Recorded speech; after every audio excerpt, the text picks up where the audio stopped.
Hola, bienvenidos a todos a esta nueva entrevista del canal de YouTube de Creaciones, Asesores y Abogados. Hoy tenemos con nosotros a Javier Valentín. Buenas tardes, Javier, ¿cómo estás? Buenas tardes. Javier Valentín, yo supongo que la mayoría lo conocéis porque estáis en el sector de la vivienda turística y vacacional. Es socio director de Valentín Abogados y además es vicepresidente de ASCAV, la Asociación de Canarias de Vivienda Vacacional, una asociación que defiende de manera, hay que decirlo, muy valiente el sector de la vivienda vacacional en Canarias y que además recientemente ha hecho una impugnación que ahora nos comentará Javier. Y que de Javier quiero comentar una cosa, porque los que los conocéis tiene varios libros publicados, yo tengo aquí algunos, ¿vale?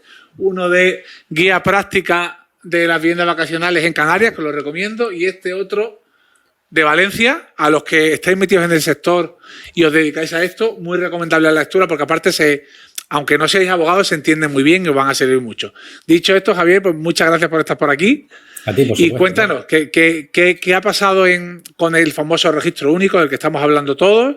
¿Por qué lo habéis impugnado vosotros? ¿Y qué nos puedes contar de todo esto? Pues sí, en efecto, como bien comentabas, el Gobierno de España ha dictado el Real Decreto 1312/2024 de 23 de diciembre, por el cual se crea el registro único de arrendamiento y se crea la ventanilla única digital para los arrendamientos de corta duración.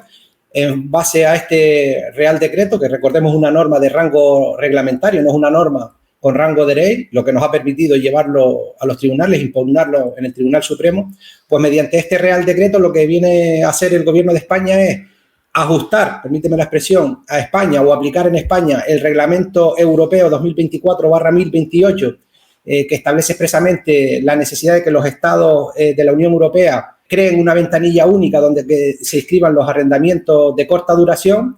Lo que pasa es que entendíamos nosotros desde la Asociación Canaria del Alquiler Vacacional que el Gobierno de España se ha pasado de frenada y ha vulnerado no solo el reglamento que dice aplicar en España, sino además ha vulnerado la propia Constitución española y ha atribuido a los registradores una serie de competencias que no tienen en virtud de lo dispuesto en la ley hipotecaria, que es una norma de rango superior a este Real Decreto.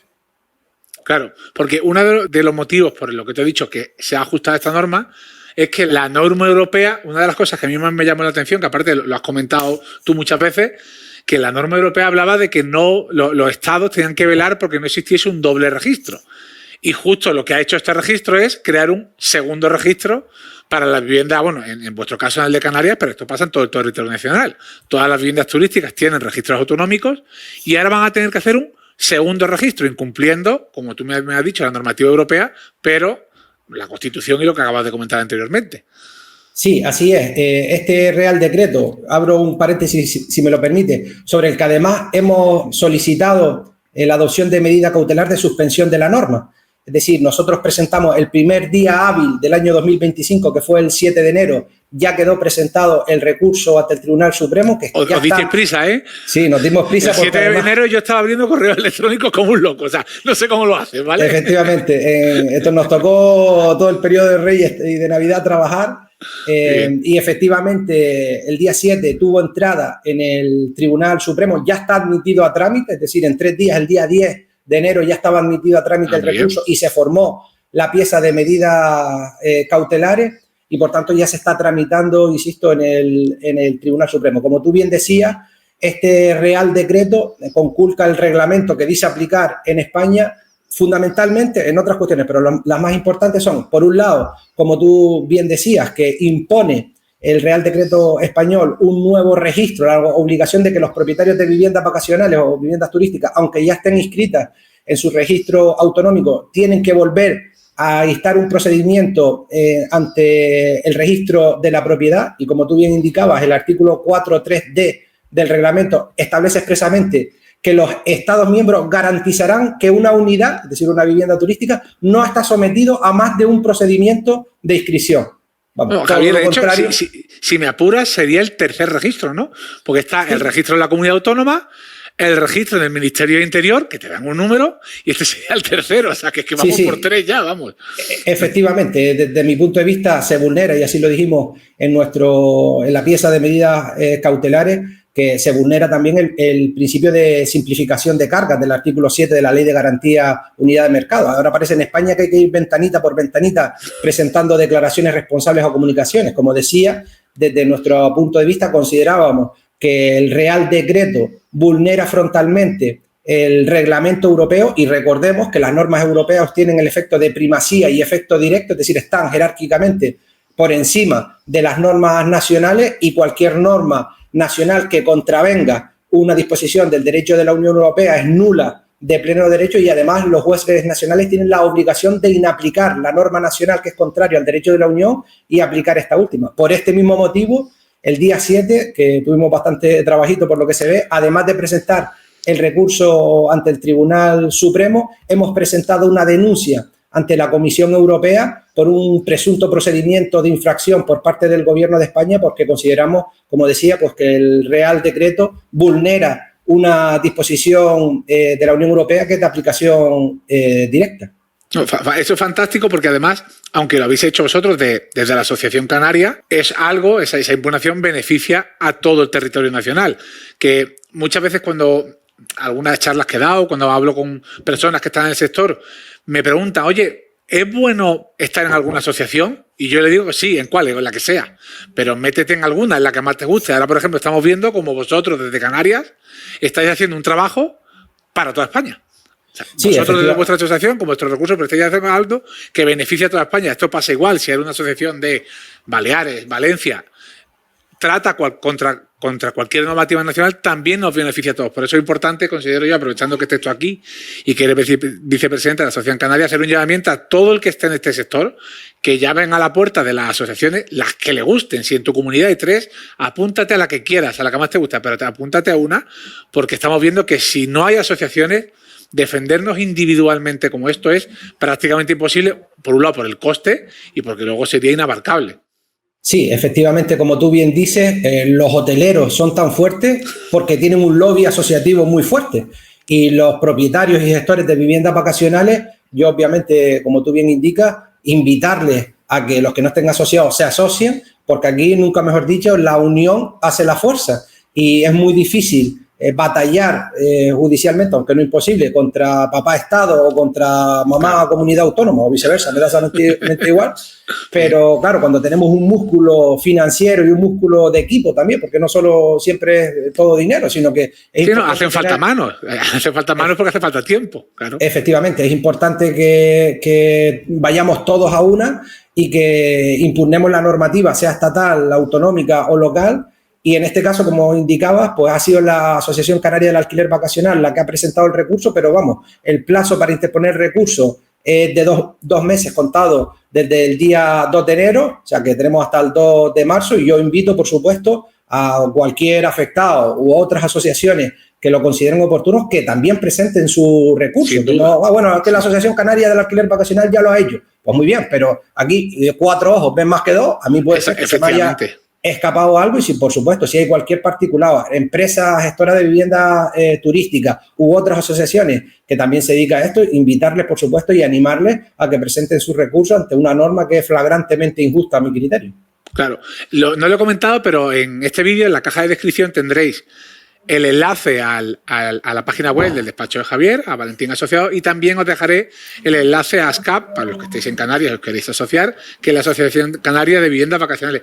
Javier, hay una cosa del Real Decreto, al margen de lo que has comentado, que es que la redacción, entiendo que la has leído a profundidad, seguramente mucho más que yo, porque la has impugnado, pero la redacción muchas veces deja mucho que desear. Yo no hablo solo de los incumplimientos, sino que a veces es confusa.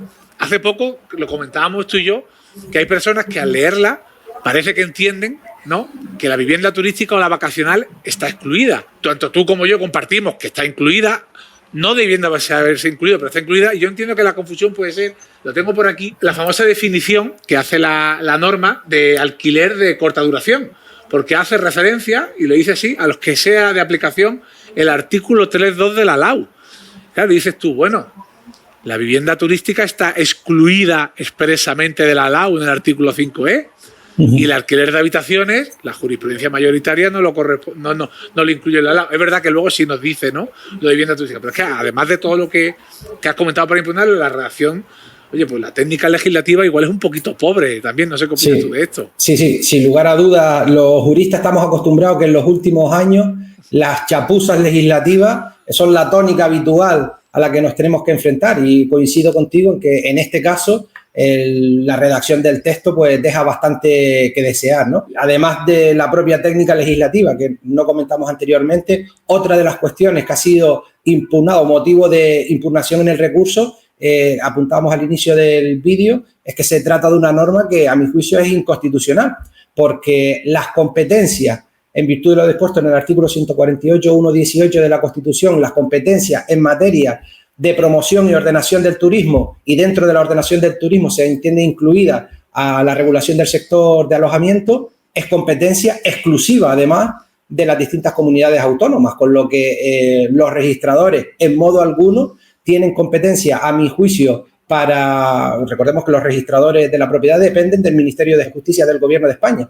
Pues yo entiendo que no tienen competencia en esta materia porque es una competencia, insisto, exclusiva de las comunidades autónomas, pero es que además la ley hipotecaria no permite, si tú te lees el artículo de la ley hipotecaria, en ningún caso este tipo de inscripciones puede ser objeto de inscripción en el registro de la propiedad, pero es que a mayores todavía debemos recordar que en nuestro derecho registral la inscripción es voluntaria, es decir, yo puedo tener una vivienda, aunque es recomendable, pero no es obligatoria que mi vivienda esté inscrita en el registro de la propiedad. En las ciudades, pues prácticamente todo está inscrito, obviamente por temas de división horizontal y demás, pero yo puedo tener una casa en el campo, en una finca, que yo jamás lo llevé al registro de la propiedad. Entonces, si esa vivienda es una vivienda turística legal en la comunidad autónoma, ¿cómo hago el trámite en el registro de la propiedad si no consta inscrita el inmueble en el registro de la propiedad? ¿Me están obligando a pasar por una inscripción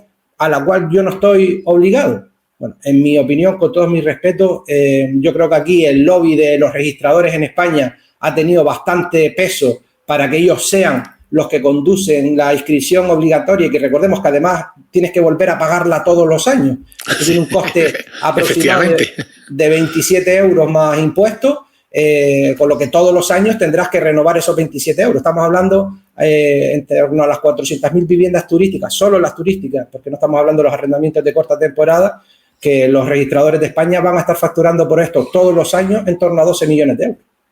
Claro, muchas veces cuando quieres saber por qué se hace algo, mira a ver quién se beneficia, ¿no? Y aquí pues tenemos claros beneficiados, por ejemplo, lo has comentado tú, el sector hotelero, aunque bueno, a mí nunca me gusta hablar del sector hotelero, yo me gusta hablar de lobbies concretos, porque el sector hotelero es muy amplio y hay hoteleros, incluso asociaciones hoteleras fabulosas, y hay otras que, bueno, los nombres los sabemos todos, que lo único que quieren es cargarse a toda la competencia, que no sean ellos, pero no solo a las viviendas turísticas, hoteles pequeños, y en las normativas autonómicas imponiendo más y más requisitos para cargárselo. Y bueno, en la vivienda turística, pues muchos lo han visto, lo ven como una cruzada, y la vacacional como enemigo suyo.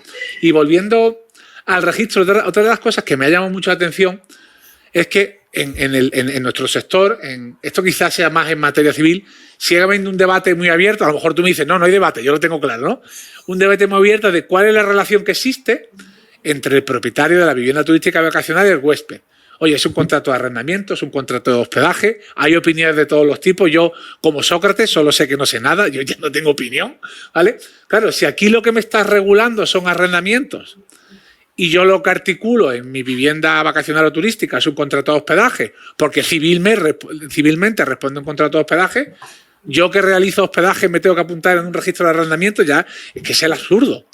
Sí, efectivamente, como tú bien indicas, hay una discusión doctrinal en torno a si se trata de un contrato de hospedaje y, por tanto, de aplicación las normas dispersas que hay en el Código Civil respecto al contrato de hospedaje, y en ese caso sería porque se prestan servicios junto con la cesión propiamente del inmueble, o si pura y simplemente estamos ante un contrato de arrendamiento porque lo único que se cede es el inmueble y no se prestan servicios accesorios. Sea como fuere, si me lo permite, esta es una de las cuestiones que yo proponía en mi tesis doctoral, que hablaba sobre la necesidad de la creación de un régimen jurídico propio de la cesión de las viviendas vacacionales, el contrato de arrendamiento de vivienda vacacional, que es como yo lo denomino en mi trabajo, porque considero que no es admisible la situación actual en la que fundamentalmente la parte más perjudicada, que es el cesionario, es el turista, no hay una relación unificada de los derechos y obligaciones de las partes y, por tanto, a mi juicio, sería conveniente que en el Código Civil, dada la importancia que tiene esto en el ámbito no solo nacional, sino en todos los países, pues que tuviera una regulación específica en sede del Código Civil.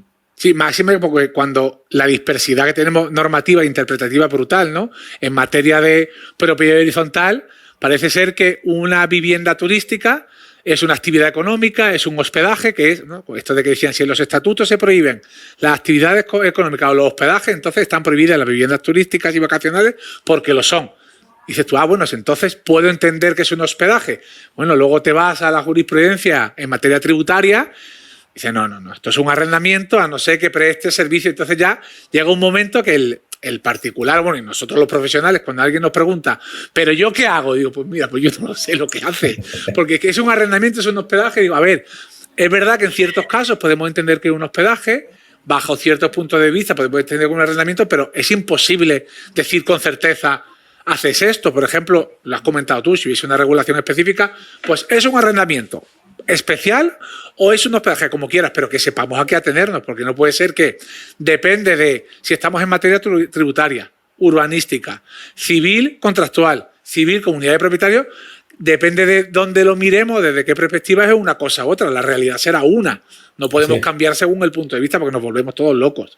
Así es. Además, tú has anotado una cosa o apuntado una cosa interesante a propósito de la ley de propiedad horizontal, que como sabemos a partir de abril de este año, del 3 de abril de este año, ya prácticamente va a ser imposible una vivienda turística de una comunidad de propietarios porque se va a exigir la previa y expresa autorización por 3/5 por parte de 3/5 de los propietarios, que a su vez sean 3/5 de las cuotas de participación de la correspondiente comunidad, lo que equivale a mi juicio a una prohibición, porque es muy difícil que obtengas 3/5 de los propietarios que te autoricen, como está el panorama, a que ejerza la actividad. A mi juicio, esta norma tiene serias dudas de constitucionalidad y es que además entiendo que no es una norma proporcional y es una norma discriminatoria, porque si nos fijamos, este tipo de limitaciones se establecen solo para las viviendas turísticas, pero no se establecen para otro tipo de arrendamiento de temporada. Imaginemos un piso de alquiler para estudiantes o incluso para otros destinos en una vivienda que no sean el de residencia permanente. Imaginemos un despacho de abogados en una vivienda, pues a este no se le exige la previa y expresa autorización por parte de la comunidad de propietarios, cuando a un despacho de abogados, a un despacho de arquitectos, probablemente entrará muchísima más gente diariamente que la que puede entrar en una vivienda turística, ¿no? En definitiva, estamos ante una absoluta persecución de las viviendas turísticas en todos los ámbitos. Y como tú bien apuntabas antes, pues a las asociaciones y a los particulares, en su caso, pues no nos queda más que dar la batalla en los tribunales de justicia para ir perfilando un marco normativo que realmente sea justo y adecuado. Claro, es que, mira, has comentado una cosa que me parece súper interesante, que has dicho la discriminación que tiene la vivienda turística respecto a otros arrendamientos, pero sobre todo respecto a otras actividades. Porque, claro, en una comunidad de propietarios, dejando de lado la normativa municipal, ¿no? Que a lo mejor lo permite o no lo permite. Pero hay casos en que puede haber un centro de masajes, es que esto es un caso real, ¿vale? Hay un centro de masajes correcto y viviendas turísticas no va a poder haber. Dice, vamos a ver, ¿dónde va a ir más gente? ¿A un centro de masajes o a la vivienda vacacional? Que, claro, es que llega un momento que es el absurdo. Yo lo único que he visto, quizá un poco, o sea, dentro de que lo veo todo mal, es que, claro, con la normativa anterior lo que estaban interpretando los registradores era, oye, para prohibir las 3/5, pero si ya están prohibidos los estatutos, para permitirlas, el criterio que había en las resoluciones de la Dirección General era unanimidad. Ahora, pues dice, pues para permitirlo también 3/5 partes. Entonces, a lo mejor en edificios pequeños, donde un propietario tenga varias, un propietario tenga varias no, por el tema de las cuotas, varios propietarios compren y tal, pues a lo mejor sí se van a poder permitir, que serán casos aisladísimos, pero bueno, que se les abre una ventana ahí a muchos. Sí, la tónica que venimos viendo, como tú bien decías, en el ámbito local, en el ámbito autonómico y en el ámbito estatal, es de persecución de la actividad. Y yo siempre he mantenido que probablemente, a veces es importante entonar el mea culpa también, probablemente las asociaciones a los propietarios de viviendas vacacionales nos hemos estado estos años mirando al ombligo y no hemos trabajado... Totalmente de acuerdo, Javier, totalmente. No hemos trabajado las bondades del sector, porque se habla mucho de si la vivienda vacacional o turística influye o no influye en los precios del alquiler, que ya insisto, que ya no es que lo digo yo, es que hay un informe de PricewaterhouseCoopers, es que solo hay que irse a la regulación de la ciudad de Barcelona, donde prácticamente están en situación de moratoria desde el 2017, se han dado de baja más de 6.000 viviendas ilegales y el precio del alquiler continúa disparado. Pero duda, claro. Lo que hay que evaluar desde mi punto de vista también es qué aporta el sector, pero con datos. ¿Qué aporta de actividad o generación de riqueza directa para cada comunidad autónoma o incluso para cada ciudad? ¿Y cuántos puestos de trabajo se generan? Porque estamos poniendo siempre el énfasis, y es muy fácil disparar al último que ha llegado, ¿no? Que es el de las viviendas turísticas, pero es que no se está poniendo el centro de atención en qué sucede si eliminamos las viviendas turísticas. Pues a bote pronto te puedo decir que en mi comunidad autónoma, en Canarias, se va a poner en riesgo más de 1.700 millones de euros de impacto directo, y ya se está ultimando un informe por parte de una asociación de otra comunidad autónoma, que estamos hablando en todo el territorio nacional, que se van a poner en peligro más de 160.000 puestos de trabajo que generan de manera directa las viviendas turísticas. Esos son muchísimos puestos de trabajo, ¿eh? Sí, no, pero además de los puestos de trabajo, un factor que yo siempre considero muy importante es cómo se crea y se distribuye la riqueza dependiendo en qué modelos de negocio. Y la comparativa es grandes cadenas hoteleras, viviendas turísticas. Aquí podríamos incluir también a pequeños hoteles de particulares, casas rurales, claro, una gran cadena hotelera que hay fondos detrás, el dinero viene aquí, una parte se va, no lo estoy criticando ese modelo, simplemente lo estoy describiendo, pues una parte se va a los accionistas y lo que tienen es una cadena de mando y aquí muchos empleados. En la vivienda turística lo que tiene son un montón de profesionales, porque el particular que tiene su vivienda turística y que va y la limpia, y la empresa gestora son gente que están trabajando todos los días, gente que vive aquí, que cotiza aquí, que pagas impuestos aquí, que compra aquí. Ya no estamos hablando de la riqueza que genera el turista, que yo creo que estaremos de acuerdo que la vivienda vacacional, el turista consume más en el ámbito local que el de un todo incluido. Pero es que el mismo oferente crea más riqueza aquí, porque si tus hijos están en el colegio aquí, si los apuntas a actividades aquí, le compras la ropa aquí, vas a comprar aquí, ese dinero que tú ganas se crea aquí. Eso es lo que en economía se llama la ley de Saí, ¿no? Dice, cada oferta genera su propia demanda. Los oferentes crean una demanda de necesidades para ellos mismos y esa riqueza se está quedando aquí. Con otros modelos que no, se crean tantos puestos de trabajo. Ojo, pero es que ¿qué tipo de trabajo estás generando comparado con generar riqueza? Es que estoy de acuerdo que es importante los puestos de trabajo, pero sí, hay otras métricas que muchas veces no se sacan a colación que, oye, ¿qué prefieres tener en una ciudad? ¿Muchas personas trabajando para cadenas hoteleras con trabajos que estén muy bien? ¿O mucha gente generando ingresos con unas responsabilidades, con una actividad que dejan los ingresos de esa comunidad? Yo creo que benefician más a la comunidad, sin duda, vamos. Sí, sin lugar a duda, uno de los factores, has dado en el clavo, de las viviendas turísticas, es que permite la redistribución de la riqueza y que los ingresos del turismo sean permeables a la sociedad. A mi juicio, una sociedad receptora de turismo en la que el dinero tan pronto llega se va, porque la factura que tú pagas en el alojamiento está radicada en cualquier país de la Unión Europea o en otra comunidad o lo que sea, pues al final poco beneficio deja en la comunidad o en la localidad en la que viene ese turista, ¿no? Sin embargo, como bien decía, en la vivienda turística, en la que tú pagas el alojamiento al propietario que además está en esa comunidad autónoma y vas a consumir al restaurante de tu ciudad y vas a la cultura de tu ciudad y como no tienes incluido ningún tipo de comida, desayunos y demás, pues te vas en la obligación de comprar en el supermercado, en el restaurante o lo que fuera. Ayuda, como tú bien dices, a redistribuir la riqueza, y todo eso hay que ponerlo negro sobre el blanco, porque al final hemos centrado, la sociedad ha centrado la diana la falta de vivienda, achacándole a los propietarios de viviendas vacacionales, pero poco se habla de que España estamos por debajo del 2% de viviendas de protección oficial, cuando cualquier país de la Unión Europea nos adelanta por la derecha en esa cuestión, cuando también además tú vas a pedir una licencia para hacer una vivienda nueva y en el ayuntamiento aquello es más largo que un día sin pan. En definitiva, es un cúmulo de circunstancias, pero lo fácil aquí es, como decía el presidente del gobierno, menos Airbnb y más viviendas, ¿no? Claro.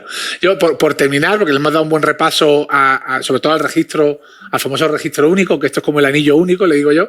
Pero para terminar, hay una cosa que me gustaría saber tu opinión, ya que ha sacado a colación el último anuncio del presidente del gobierno. ¿Qué opinas tú de lo que han dicho el gobierno de vamos a considerar la vivienda turística vacacional como una actividad económica? Porque eso es no decir nada, dependiendo de cómo se aplique. ¿Por dónde crees que pueden ir? Y esto aquí estamos especulando, ¿eh? No sabemos nada. Mira, yo creo que todas estas medidas que ha anunciado el presidente del gobierno, por lo menos en las que afectan a las viviendas turísticas, solo sirven para una cosa, para no solucionar nada.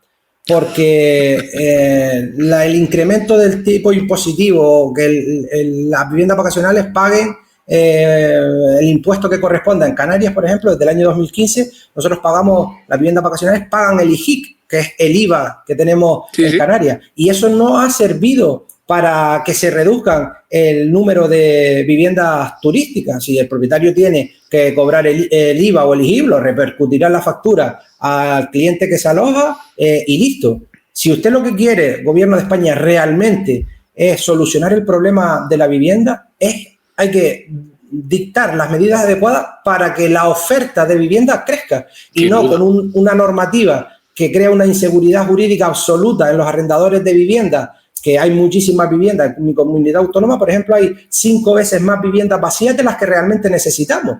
¿Y por qué sucede esto? Pues porque hay muchos propietarios que prefieren tener la llave en el bolsillo antes de ponerla en el mercado de alquiler de larga duración, porque se modificó nuevamente la normativa y ahora una familia en situación de vulnerabilidad a la que sería el Estado la que realmente tiene que proteger y no yo a nivel particular, pues ya vienen los lanzamientos suspendidos desde el año 2020 y ahora hasta el 31 de diciembre de 2025. Es que en este país ser un arrendador de vivienda residencial es ser un auténtico Rambo, porque estás expuesto a que cualquier impago no puedas recuperar la posesión de tu vivienda hasta Dios sabe cuándo, y es una normativa proteccionista del arrendatario, que eso está muy bien, pero no hay que descuidar la otra parte del negocio jurídico, que es el arrendador, que al final es el que pone su bien en el mercado y el que se arriesga.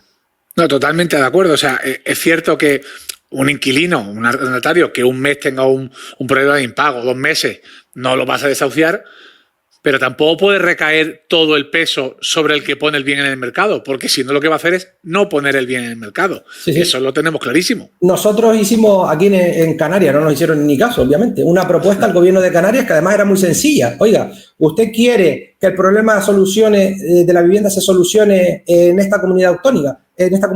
Esto es muy sencillo. Garantice usted, que tiene competencias en materia de vivienda, garantice usted a aquellos propietarios que bien quieran pasar del mercado del alquiler vacacional al alquiler de larga temporada, o al que también tiene una vivienda vacía, o incluso a los propietarios de arrendamientos residenciales, garantice usted que esos señores van a cobrar la renta en caso de impago y la renta a precio de mercado, porque claro, si nos sacamos de la manga índices de estos que los precios del alquiler no responden al precio de mercado, no estamos solucionando nada. Pues como decía, garantice usted como unidad autónoma, no tiene ni siquiera que fabricar las casas, garantice usted que si a mí el inquilino no me paga, yo voy a cobrar la renta, porque usted, gobierno de Canarias o gobierno de Andalucía o donde sea, está detrás para responder a un eventual impago, y verás cómo surgen las viviendas de larga temporada como los champiñones cuando llueve.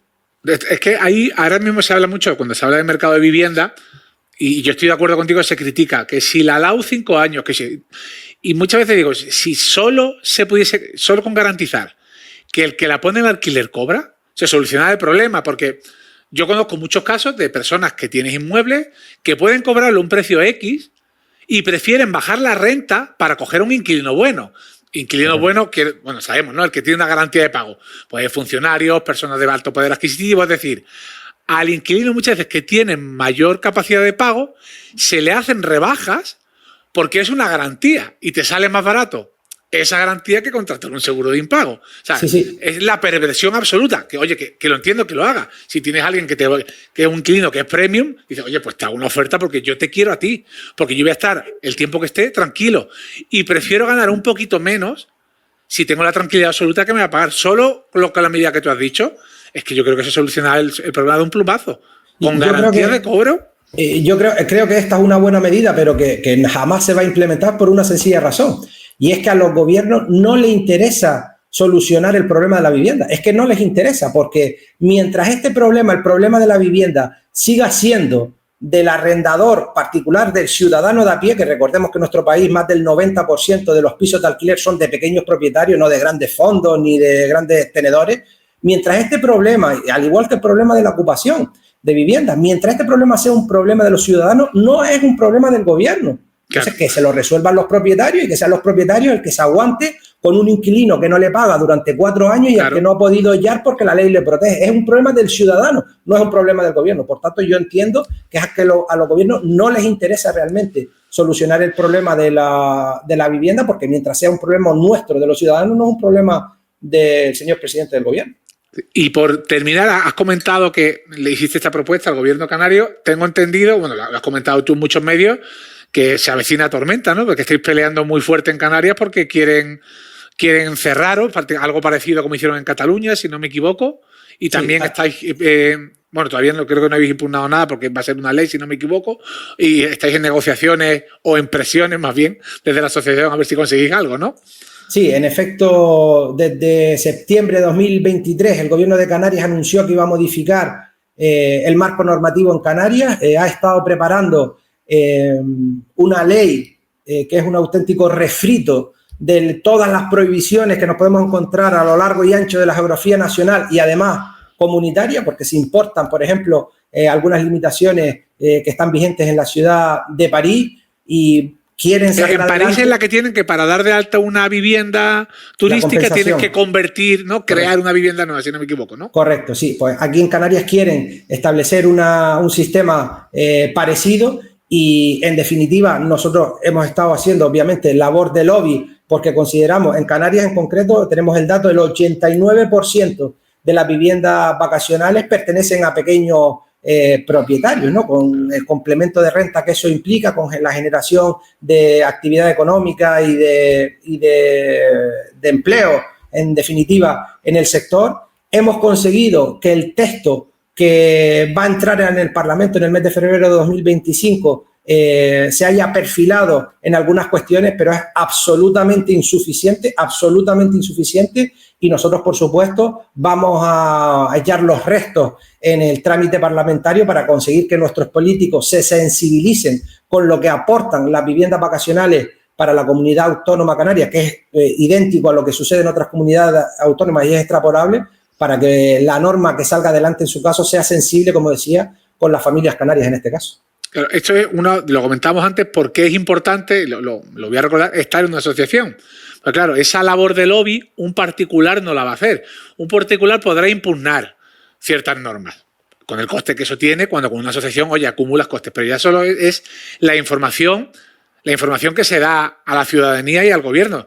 Si la única información que reciben los gobiernos es la del lobby X del sector hotelero, que es esto es malo, son todos ilegales, no pagan impuestos y nosotros somos buenísimos, claro, pues los políticos que no son muy dados a informarse y a estudiar las cosas, pues se van a creer eso. Hace falta una labor divulgativa y pedagógica, además de la jurídica, por supuesto, de oye, que nosotros generamos tanto dinero, que generamos tanta riqueza, que te damos tantos beneficios, y eso hay que trasladarlo no solo al poder político, sino también a la opinión pública, porque de la misma manera que estos lobbies hoteleros atacan al poder político, también atacan a la opinión pública y hay que contrarrestarlo con la verdad. Es que la parte fácil es que nosotros solo tenemos que decir la verdad. Digo fácil porque, claro, comunicar a estos niveles que hacen estos lobbies difícil, pero lo único que tenemos que decir, estos son los datos, esto es la verdad.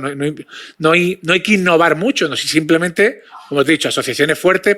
¿Por qué? Porque los estudios llevan tiempo, los estudios cuestan dinero, llegar a los medios de comunicación cuesta dinero, cuesta tiempo, entonces esta labor divulgativa, además de la jurídica y la de lobby, yo creo que es fundamental, y eso sin asociaciones es imposible. Un particular, por mucho que en su cuenta de Instagram o en Facebook comparte información, nunca va a poder hacer lo que puede hacer una asociación fuerte. Y una asociación fuerte es cuando tiene muchos asociados.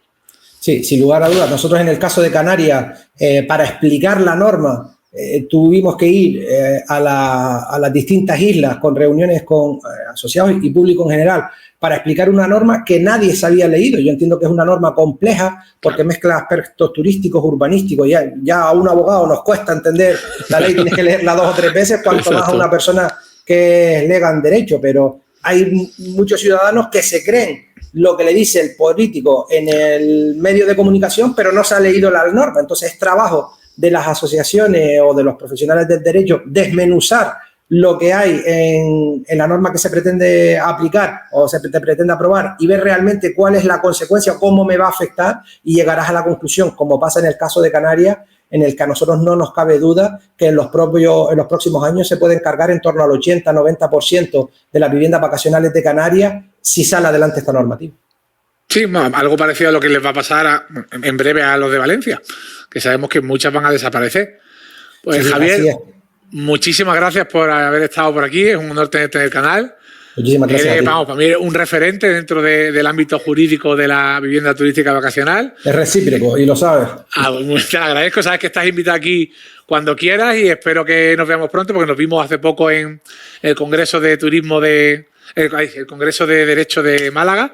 Espero que nos vemos en las próximas y lo he dicho, en la descripción del vídeo tenéis en la página web de Valentín Abogados y la página web de la Asociación Canaria de Viviendas Vacacionales. Los que estéis en Canarias, por supuesto, os recomiendo mucho que os asociéis y cualquier cosa que tengáis, pues el despacho de Javier, en mejores manos no vais a estar. Así que muchas gracias y un abrazo enorme, Javier. Un saludo. Ahora.